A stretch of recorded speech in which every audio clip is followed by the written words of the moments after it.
اهلا بيكم في مطبخ سوزي. ازيكم يا حبايب قلبي، عاملين ايه؟ النهارده عملت لكم بقى صينيه الكيكه الجميله دي، كيكه الشوكولاته بصوص شوكولاته تحفه، حصري اول مره هتشوفوها على اليوتيوب، محدش عملها قبل كده، وده اختراع من بنتي ربنا يخليها لي يا رب. بمقادير حلوه سهله خالص، بدون سمنه وبدون زبده، هنعملها بالزيت، حاجه اقتصاديه وحلوه قوي. يلا حبايبي بينا على الطريقه والمقادير. معانا حبايب المقادير بتاعتنا بالترتيب كده.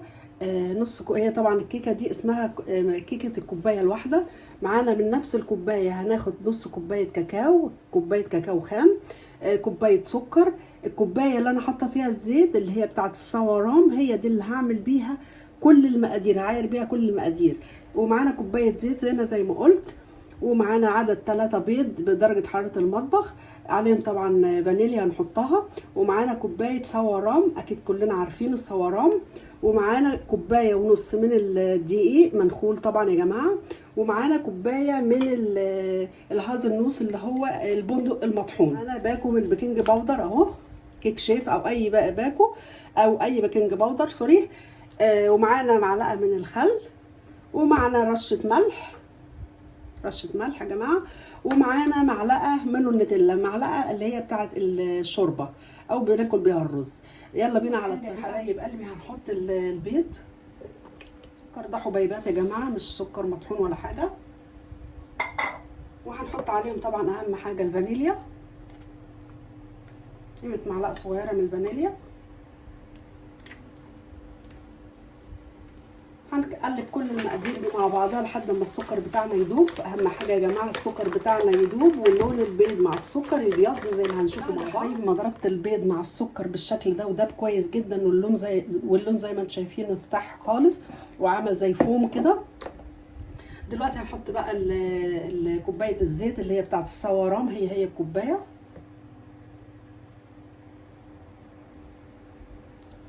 وهنحط كوبايه برضو اللي هي الصورام.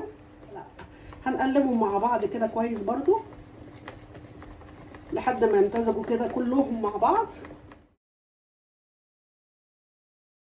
دلوقتي هنحط الدقيق المنخول، وعليه باكل بيكنج باودر،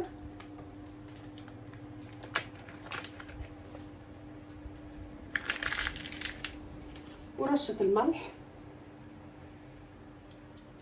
وكوبايه البندق المطحون. كل المكونات يا جماعه نحطها على بعضها. طبعا الكاكاو ده انا نخلاه اللي هي نص كوبايه كاكاو.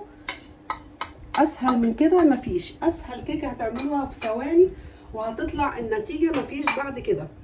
هنحط معلقه خل،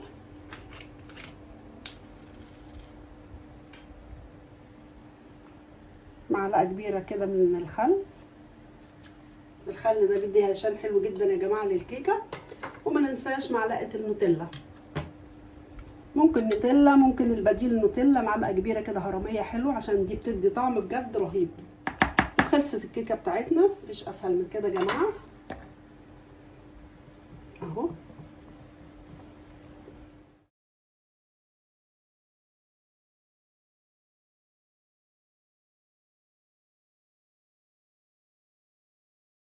تحس ان القوام بتاعها سميك بس هو ده الصح. دلوقتي حبايبي معايا الصينيه بتاعتي البايركس، انا طبعا عاملاها بالزيت او باي ماده دهنيه، وحطينا عليها دقيق، بدرتها بالدقيق.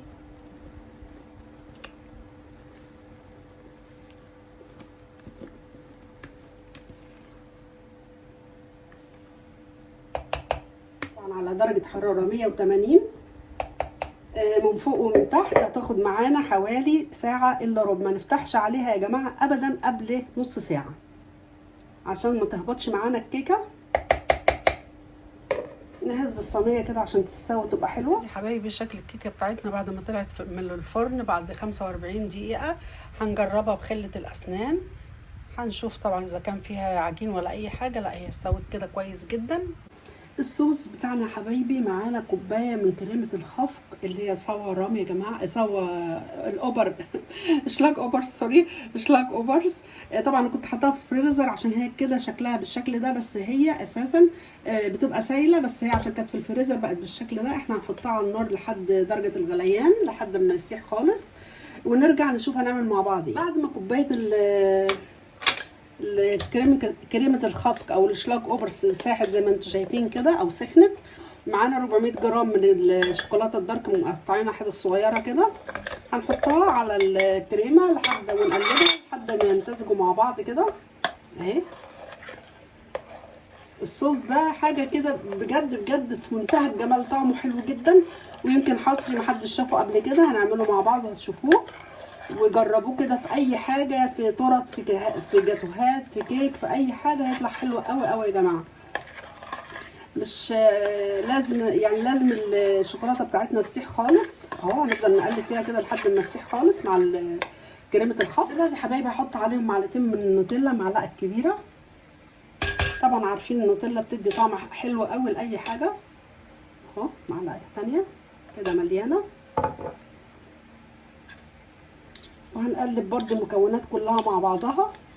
المكون بقى اللي اول مره هتشوفوه اكيد طبعا في الصوص ده مش النوتيلا، هي حاجه تانية اللي هي برضو السوا رام يا جماعه. كوبايه السوا رام دي عباره عن 250 مللي جرام، يعني ربع كيلو.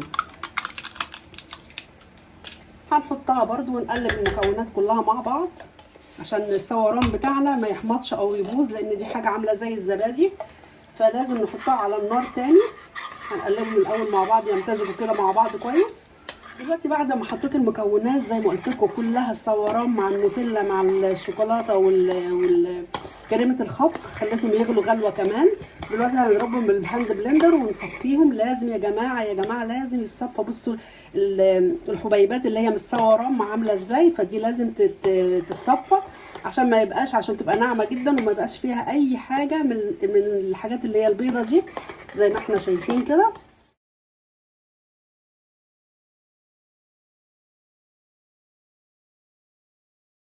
دلوقتي هنصفي الخليط بتاعنا او الجناش بتاعنا عشان نضمن ان مفيش اي تكتلات فيه او حبيبات. بص هو مفيهوش اي حاجه طبعا، بس برضو ضمانا ان احنا نصفيه نهائي اهو. ننزل الباقي ده. انا طبعا وانا على النار يا جماعه، بعد ما بحطه على النار كل المكونات لازم ايدي فيه ما اسيبهوش كده واروح في اي حته، عشان زي ما انتم شايفين كده اللبانه او الكازارولا ما فيهاش اي تكتلات ولا حاجه نشفت او جمدت من تحت اهو. بصوا مفيش اي حاجه. والجناش بتاعنا كده جاهز، هنسيبه لما يهدى خالص. بصوا تحفه. لما هيبرد طبعا هيتخن عن كده وهيبقى جميل جدا. دلوقتي يا حبايبي بعد ما الكيكه بتاعتنا بصوا هديت خالص، بس هي مش ساقعه يعني، هي تعتبر دافيه. والجناش بتاعنا بعد ما برضو هدي كده يعني برد شويه، مش ساقع خالص، هو دافي برضو يعتبر. بلسان الشطخه اللي هي سلكه الاسنان هنعمل مسامات كده عشان الجناش بتاعنا يخش جواها كده ويتغلغل فيها ويبقى جميل اهو، عشان كل حته في الكيكه تدخل فيها الجناش. بس هو دلوقتي، لكن بعد كده هيتخن ويبقى جميل قوي قوي اهو. بصوا تحفه، حاجه مفيش بعد كده. وبكده يا حبايبي بعد ما طلعنا الكيكه بتاعتنا من التلاجة زي ما انتم شايفين كده، الصوص بتاعنا جامد، وزوقناها بالشوكولاته السنيكرز ده. ممكن تزوقوها برضو بشوكولاته تبشروها. التزويق ده حسب الرغبه يا جماعه وحسب كل ذوق كل واحد يعني. زي ما انتم شايفين حاجه كده جميله جدا وتحفه. دي بجد بجد مش هتبطلوا تعملوها يعني، هتعجبكم جدا. انا عن نفسي دقتها عند بنتي مره ويعني عايزه اعملها على طول. يلا بينا حبايبي نشوف كده حته مع بعض. هي المفروض تقعد اكتر من كده طبعا في التلاجة او في الفريزر، بس انا بصراحه هنا مش قادرين يستحملوا او يعني يستنوا شويه، فانا هقطعها معاكم ونشوف الحلاوه كده مع بعض.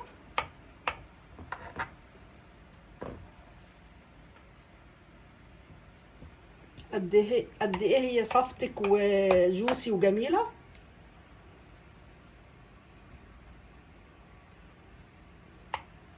ممكن تبقى زي قطعه الجاتوه يا جماعه، مش يعني مش كيكه بس. بصوا لو قطعناها بالحجم ده هتبقى زي الجاتوه بالظبط. حلوه قوي قوي، طعمها بصراحه تحفه. الحته الاخيره دي مش مشكله، بس احنا هنقطع كده كله زي بعضه. هنطلع بقى نحاول نفصل كده من الجناب عشان تطلع معانا بسهوله. حبايبي نطلع حته مع بعض كده ونشوف الجمال والعلو والطريان وكل حاجه كده. بصوا ايه رايكم في الجمال ده؟ بص العلو بتاعها حاجه مفيش بعد كده، وقد ايه هي صفتك وطريه. انا مش قادره ادوس عليها طبعا عشان هي خاطر الشوكولاته اللي محطوطه. تعالوا نحطها في الطبق بتاعنا.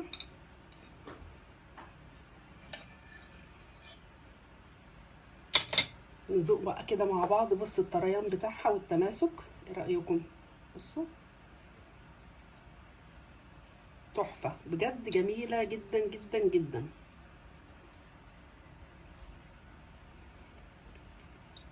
تحفه تحفه جميله وطريه وهشه مفيش بعد كده. بصوا الجمال ده.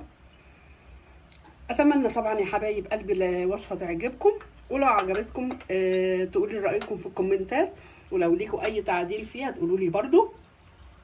ولو اول مره تشوفوا القناه بتاعتي ما تنسوش تدوسوا على كلمه اشتراك وتشتركوا في القناه، وما تنسوش برضو تفعلوا زر الجرس عشان يوصلكم كل جديد.